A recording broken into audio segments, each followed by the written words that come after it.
May 18th, 2024, join middle to high school youth from across the diocese for a special youth rally called Glasses of God.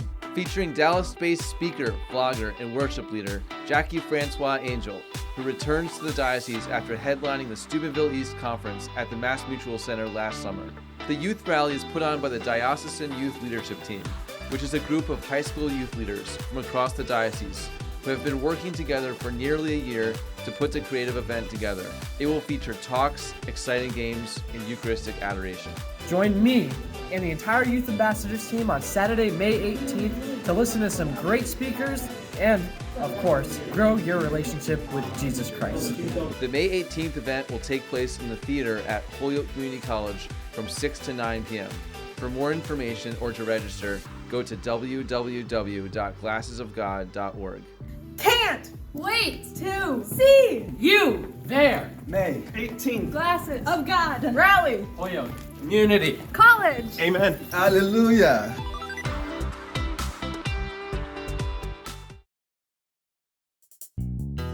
Coming up on this edition of Reel to Reel.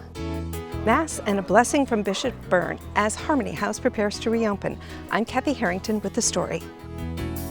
I'm Steve Kiltonic in Chicopee, where St. Stanislaus Basilica is hosting 5 relics of St. Padre Pio. And I'll pay a visit to St. Mary's Academy in Longmeadow, where students love to move to the beat in a very active and loving learning environment. It's all just ahead on Reel to Reel. Hello and welcome to Reel and a happy Mother's Day weekend to one and all. The long anticipated reopening of Harmony House marked another step, recently welcoming Bishop William Byrne, dozens of volunteers and supporters for a Mass and house blessing, asking for prayers to sanctify the home and place of refuge for peace for its residents. Bishop William Byrne called Harmony House a work of God. Kathy Harrington has our story. This is a mission built on love. Harmony House, a home for the terminally ill who have no family or support or the means for care in their final days, was the mission of founder Ruth Willimane. The longtime teacher spent her retirement years faithfully visiting homebound people and those in nursing homes. It's a beautiful day to think of her and to remember her vision. Willimane set out to create a place where no one would die alone. On this beautiful spring day, dozens of people gathered for a Mass and house blessing by Bishop William Byrne at the soon-to-open Harmony House on View Street in Chicopee. This blessing would have been very important to her to have Bishop come and consecrate this place for all the people that will come in the future and meet God here, meet Him on the way to heaven. Fittingly, the Gospel of the day was from John, familiar as it's often used in funeral masses. Jesus said to His disciples, "Do not let your hearts be troubled. You have faith in God, have faith also in me. In my Father's house there are many dwelling places. If there were not, would I have told you that I'm going to prepare a place for you?" The newly renovated house has room for 5 residents. Volunteers who helped transform this once foreclosed property were on hand for the Mass. We're so fortunate to have so many different people from the community here. We first had all of our core key volunteers here because they work so hard all the time. So it was a real celebration of them. It's been a journey of 17 years that included thousands of hours raising money, a humble beginning in a temporary home that could only care for 2 people at a time, finding this property, delays due to legal battles and COVID-19, gutting this building, adding on, and building an army of volunteers to make it operational. It was a dream, but somebody dared to dream. Somebody dared to dream, and then because of God's love and their faith and this wonderful woman's passion, look at us now.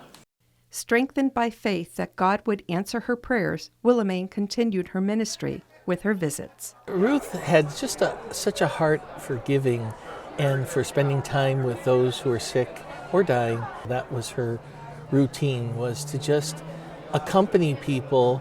Exactly what Harmony House wants to do is to accompany people on that journey, however long or short it is. And believing in the sanctity of life from conception to natural death means keeping the residents as comfortable as possible.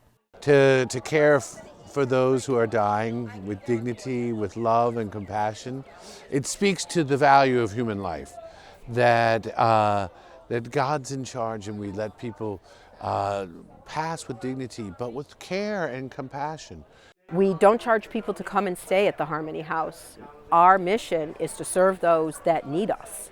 Most of the time that means they don't have the financial resources to hire privately, and so they come here. Harmony House calls them angels, the people who do all the chores around the house, including the landscaping. They're volunteers, and they're what makes this house feel like home. Volunteer Fran Moran was inspired by Ruth Willimane. I got involved with the Harmony House after my husband passed away from cancer back in 2016. A hospice nurse, Moran took a leave of absence to care for him at home. It's just an overwhelming task to be a caregiver. It's 24 hours, and I just want to be able to do something that'll make a difference for some of these people who have really no caregivers or who need extra support. Volunteers are still needed at Harmony House. Moran says medical skills are not needed. Just to sit with someone and be able to provide a listening ear, to be compassionate, or just to do something in the kitchen, or to help make beds, or just do something and be with individuals who might just need a friend and someone to talk to. Ruth Willimane wanted Harmony House to be a place of love, security, and a place to call home, greeting each new resident with, "Welcome home." I'm Kathy Harrington for Reel to Reel. And Kathy tells us that the official ribbon cutting and opening is scheduled for Friday, May 31st at 4 p.m. In other news now, this year marks the 25th anniversary of the beatification of St. Padre Pio. In recognition of this special occasion and its particular devotion to the stigmatized saint, a Chicopee parish recently hosted various relics of St. Pio. Steve Kiltonic has more now. On May 4th and 5th at St. Stanislaus Basilica, 5 first and second class relics of St. Padre Pio were on display for public viewing. Both days featured Mass, exposition of the Blessed Sacrament, veneration of the relics, and benediction. The relics included a lock of St. Pio's hair, a handkerchief with St. Pio's perspiration, a piece of St. Pio's habit or mantle, his white fingerless glove with bloodstains, and crusts of St. Pio's wounds. Born in 1887, St. Pio, known more commonly as Padre Pio, entered the Capuchin Franciscan novitiate in Italy and was ordained a priest in 1910. 8 years later, he became the first stigmatized priest in the history of the Catholic Church when the 5 wounds of our Lord's Passion appeared on his hand, feet, and side. He had a special love for hearing confessions, celebrating Mass, and a particular devotion to the Eucharist and the Blessed Mother. The relics are sponsored by the St. Pio Foundation of Tuckahoe, New York, and are currently on tour across the East Coast. Earlier this year, the Springfield Diocese put out an invitation for parishes to host the relics, and Father Brad Molunsky jumped at the opportunity. We have on the first Saturday of every month the Padre Pio prayer group, and so it was natural for us to host them because they meet here every Saturday morning for Mass and for devotions and for a regular meeting. During the 2-day period, volunteers helped keep watch over the relics and handled the flow of traffic. The St. Pio relics drew crowds both days. Students from St. Stan's School were also able to touch the relics. For me, St. Padre Pio is someone who, really had extraordinary mystical gifts in the course of his life, but I find is so very ordinary and down to earth in his spirituality. And I think that's probably part of the appeal. The St. Pio Foundation is a nonprofit charitable organization whose mission is to promote the knowledge of and devotion to St. Padre Pio. The foundation was established in 2014 by Luciano Lamonarca, who has always had a strong devotion to Padre Pio. Luciano and his wife Valerie conceived a son as a result of what they believe was a miracle through the intercession of Padre Pio. Richard Ruyak, a former police officer in Yonkers, New York, is the guardian of the relics. He volunteered 3 years ago to bring the relics to different churches and basilicas across the United States. We bring Padre Pio to the people who will never have a chance to go to San Rotundo Giovanni and actually see Padre Pio where he worked, lived, and died. Ruyak enjoys meeting those who visit the relics. I get the most satisfaction of actually talking to the people that come and venerate, and some of them share their personal stories, how they were touched by Padre Pio. On Saturday, the relics were displayed during the meeting of the parish's Padre Pio prayer group. Julia Calandro Leinberg, one of the nation's foremost authorities on the life and spirituality of Padre Pio, gave a presentation. Over the years, she has lectured at colleges, churches, and Catholic conferences throughout the U.S., spreading the message of St. Pio. In my own lifetime, I can say that my family was also profoundly impacted by Padre Pio, and we had received many, many graces. In thanksgiving for those graces, Julia's parents founded the National Center for Padre Pio in 1971. Julia served as its vice president for 30 years. Julia finds people are initially attracted to Padre Pio because of the supernatural phenomenon associated with the stomata, bilocation, and healings through miracles. The spirituality of Padre Pio becomes even more fascinating to you. And then after it's fascinating, you find that it becomes a part of your lifestyle. And this gift of Padre Pio in our lives, well, it's something that we can't help but to want to share with others, someone that you don't even know. To celebrate the Foundation's 10th anniversary and the 25th anniversary of St. Pio's beatification, it's releasing a number of free initiatives to make St. Pio more accessible to the world. Padre Pio's own personal photographer, Ilya Staludo, now 90 years old, has released 10 of his own photos for anyone to download. Also, 365 letters written by St. Pio, called the Epistolary, are now available. And La Monarca, a professional tenor, recently released a hymn to Padre Pio written after his death by Rico Garofalo.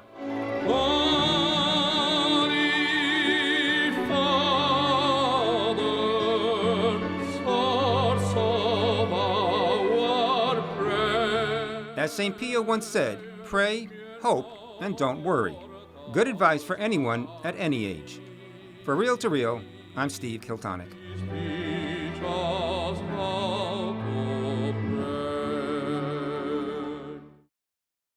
If you're interested in downloading the authentic Padre Pio photos, viewing his personal letters, or listening to the original St. Pio song in Italian or English, we have a link for you at iobserve.org.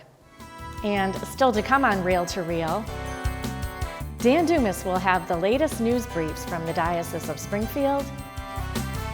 And I'll take you to St. Mary's Academy in Long Meadow, where learning and loving God are always in motion.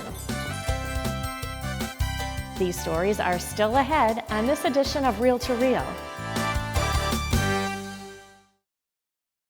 Like Catholic TV on Facebook. Once you're there, you can join in on discussions, make friends with other Catholic TV fans, watch behind-the-scenes videos from the studio, just finished this see 1, 2, 2, and stay up to date with the Catholic world. All this at facebook.com/CatholicTV.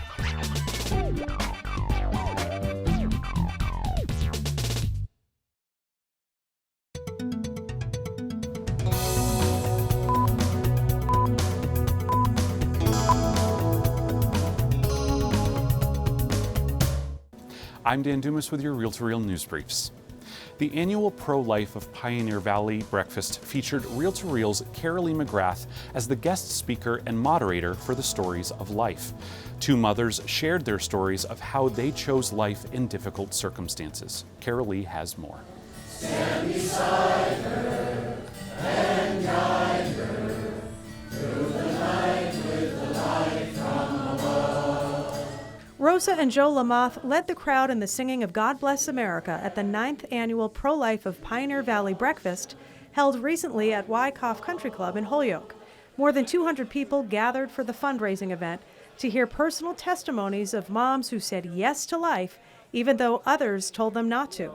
Melissa Otero shared how she went to Planned Parenthood when she found out she was pregnant. She took the first dose of the abortion pill.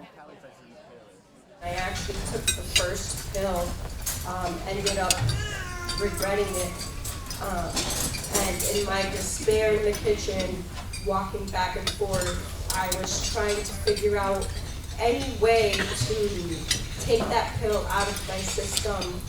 After a quick online search, she was connected with Clearway Clinic in Springfield, a pro-life medical clinic supported by the Annual Catholic Appeal and several Christian churches. Doctors there prescribed her the abortion reversal pill, and it worked. Baby Ramaya is 18 months old. They've always been there since day one, and they're still there, and I really love them. I appreciate them. We need more clinics, more people like them. They really are the light that I needed in time of, trouble, and they still continue to be that light that I need. Well, I would say you're our light, so thank you so much. You're a beautiful young woman. Ramaya met a little friend at the breakfast, 7-year-old Jessie Elmer.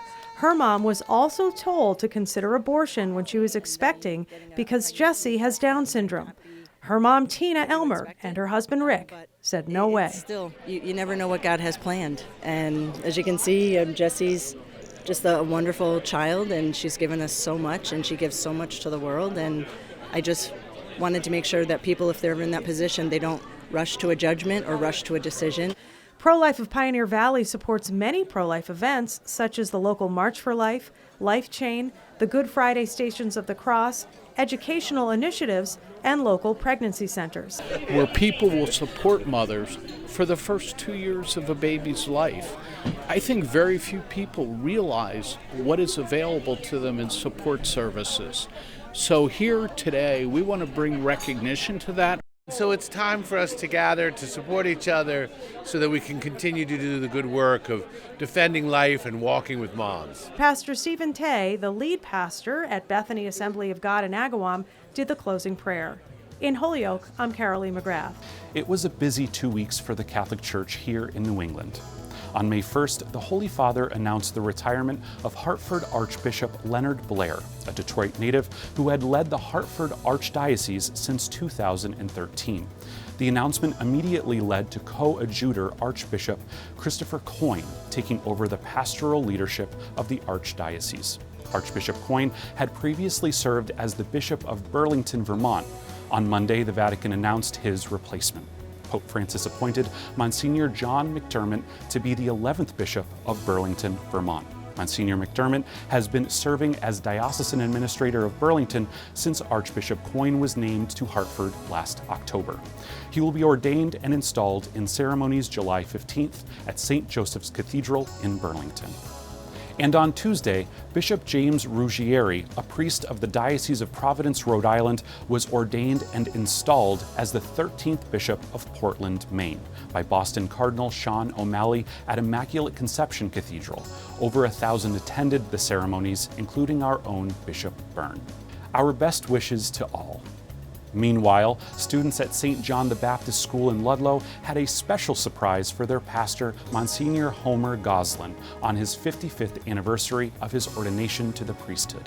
Nick Morganelli was at the Mass with students and faculty.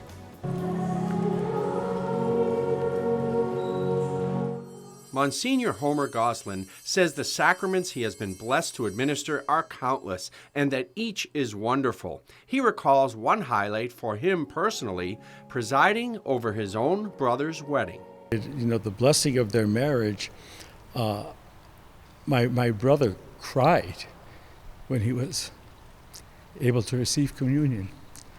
And that was such a blessing. That 55 years ago today, I came down the back stairs of the cathedral, and my brother Ronnie was there waiting. He gave me the biggest hug, and we just hugged each other, and I think we stood there, and we cried for about at least 5 minutes. Monsignor Goslin's father passed away when he was a child, so he always looked up to his big brother. He knew how much the priesthood meant to me, and how touching that was, and he was there, And as I said, he kind of was that father figure for me. So, it was that was a touching moment in my life. And Monsignor may just be a grandfather figure to the students at St. John the Baptist School located on the church property. He's very nice. He teaches me stuff when I'm in church. He's very kind and he always tells us these funny stories. And in church, he teaches us all about Jesus.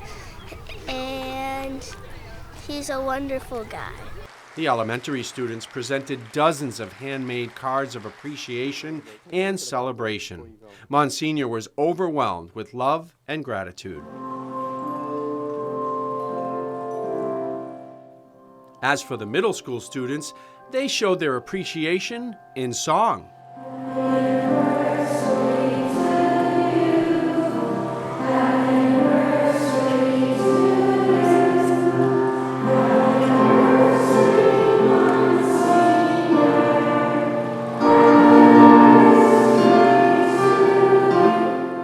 I was especially surprised and pleased and honored by their effort to sing that happy anniversary to me.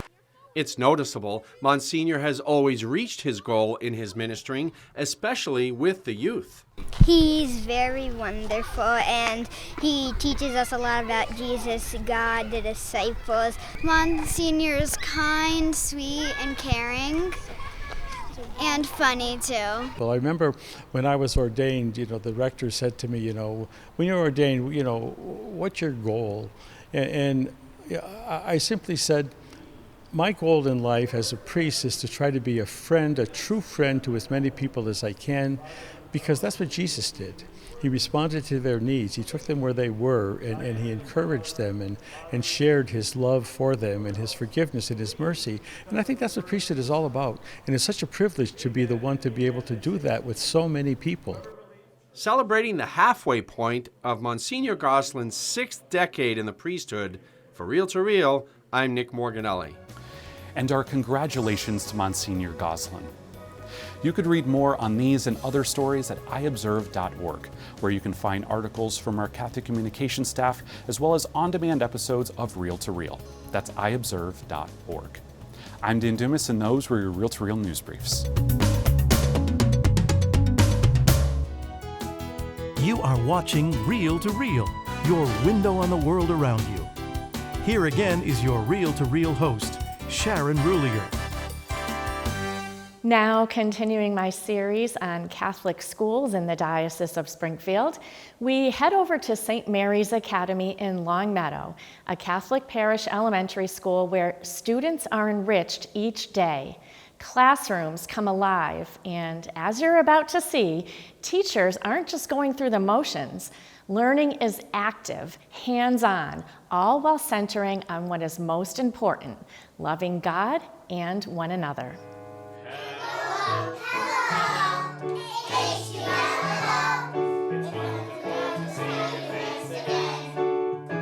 It was music day for the kindergarten class here at St. Mary's Academy, and these kids were excited to be there. I like singing with all of my friends. While, yes, they wanted to go wild on the drums, ukuleles, and boomwhackers, music teacher David Gert had a method to the madness. He was teaching them the difference between piano and forte.